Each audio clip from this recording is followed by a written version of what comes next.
Hello friends, আমি আকাশ। আজকে আলোচনা সুপারস্টার দেবের আগামী সিনেমা খাদান সিনেমার দ্বিতীয় সং কিছুক্ষণ আগে ড্রপ করা হলো। গানটি কেমন লাগলো, আমার মতামত আমি বিস্তারিত জানাতে চলেছি। তো ভিডিওটি প্রথম থেকে শেষ পর্যন্ত দেখো। তো সর্বপ্রথম বলবো, দেব এবং বরখা এই জুটিটা 12 থেকে 13 বছর কি 14 বছর এরকমটা হবে আনুমানিক, আমার ঠিক জানা নেই। অনেক বছর হলো দেখা যায়নি। লাস্ট আমরা প্যারে লাল গানটিতে দেখতে পেয়েছিলাম, আবার আমরা আজকে নতুনভাবে নতুন রূপে দেখতে পেলাম। এটা খুবই সুন্দর লাগলো এবং ভালো লাগলো। আর আমি বরাবরই বলে এসেছি, বরখার মধ্যে মারাত্মক লেভেলের ট্যালেন্ট রয়েছে এবং ভালো ডান্স করতে পারে। এটাই কিন্তু এইখানে দেখানো যাচ্ছে বা ফুটে উঠছে। বরখা কিন্তু খুব সুন্দরভাবে ডান্স করছে, অভিনয় দেখবার মতো ছিল। এবং এখানে দেবের যে লুকটা, এটা বাবা দেবের লুক। এখানে বয়সটা আনুমানিক 40 থেকে 45 বছর হবে। এরকম একটা মানুষের যে ধরনের ডান্স হয়, দেবদাকে ডান্স করতে আমরা দেখতে পাচ্ছি বাবার লুকের।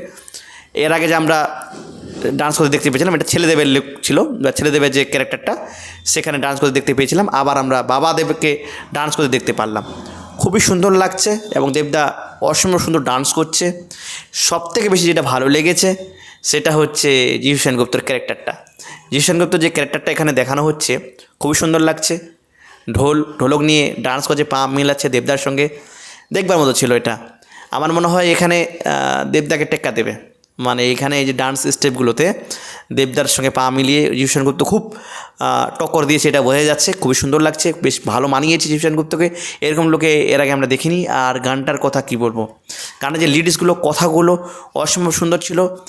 সাধারণত যে বাংলা গানগুলো আসে, সাউথের বা হিন্দির একটা ছাপ রাখা হয়, এখানে পুরোপুরি বাঙালিয়ানা একটা ভরপুর বাঙালিয়ানার সংস্কৃতি, বিয়ে বাড়ির একটা ডান্স এবং আদিবাসী সাম্প্রদায়িক যে বিয়ে হলে যেরকম হয়, যে প্যান্ডেলটা আপনারা দেখেন, ভালো করে লক্ষ্য করেন, প্যান্ডেলটা কিন্তু ওদের মধ্যে যেরকম একটা হয় সেভাবে কিন্তু রাখা হয়েছে প্যান্ডেলটা। এবং অনেকগুলো মানুষজনকে নিয়ে ডান্স করা হচ্ছে, খুবই সুন্দর লাগছে। বিয়ে একটা ভাইবস দিচ্ছে। আর কথাগুলো, লিরিক্সগুলো গানের মন দিয়ে শুনলে তোমরা নিশ্চয়ই বুঝতে পারবে যে কী বোঝাতে চাইছে। কথাগুলো খুব সুন্দর ছিল গানের। যে বিয়ের পরে যে একটা প্রবলেম সৃষ্টি হয় সেটা কিন্তু এই গানের মধ্যে বোঝাতে চাইছে বা বোঝাচ্ছে। তো এটা হয়, যারা বিয়ে করেনি তারা এই জিনিসটা হয়তো ভাববে যে বিয়ে করলেই খুব ভালো হয়, কি বিয়ের পরে যে একটা অন্যরকম হয়, যে ফালতু বিয়ে করলাম বা ফালতু আমার বিয়ে করার পর টেনশন বেড়ে গেলো, এবার হেডেক আসলো। এটা কিন্তু এই গানের মধ্যে তুলে ধরা হয়েছে, যেটা বুঝতে পারলাম। তো এইগুলো ভালো ছিল এবং বাঙালিয়ানা ভরপুর। আর একটা জিনিস কি, বিয়ে বাড়িতে সাধারণত গ্রামের যে একটা বিয়ে হয়, গ্রামের দিকে যারা থাকেন তারা নিশ্চয়ই বুঝতে পারবেন যে বিয়ে বাড়িতে খই বলে আছে, যেটা খাওয়ার জিনিস ছিটানো হয় বিয়ে বাড়িতে। তো সেটা ছিটানো হচ্ছে লাস্টের দিকে বা শেষ এন্ট্রিতে, আপনারা ভালো করে লিখলে বুঝতে পারবেন। তো এটা ভালো লাগছিল যে পুরো বাঙালিয়ানা এখানে ভরপুর রাখানো হয়েছে। গানটা এমনভাবে মাথায় রেখেছে যেটা পশ্চিমবাংলার কালচারকে তারা ফুটিয়ে তুলছে। আদিবাসী সম্প্রদায় যে এটা রয়েছে তাদের মাথায় রেখে ডিমান্ড করে এই গানটাকে নির্মাণ করা হয়েছে। আর নীলাঞ্চ চ্যাটার্জি এটা ফার্স্ট সং আমার, যেটা এতটা মঞ্চ হয়ে গেল।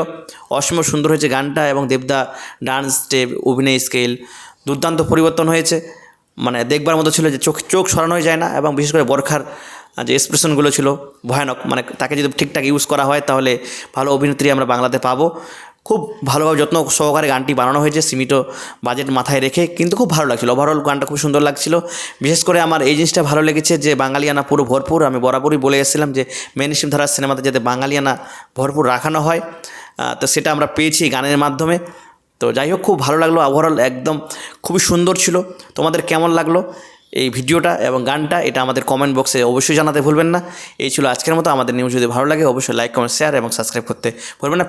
পেজ থেকে দেখলে ফলো করে দেবেন। ধন্যবাদ।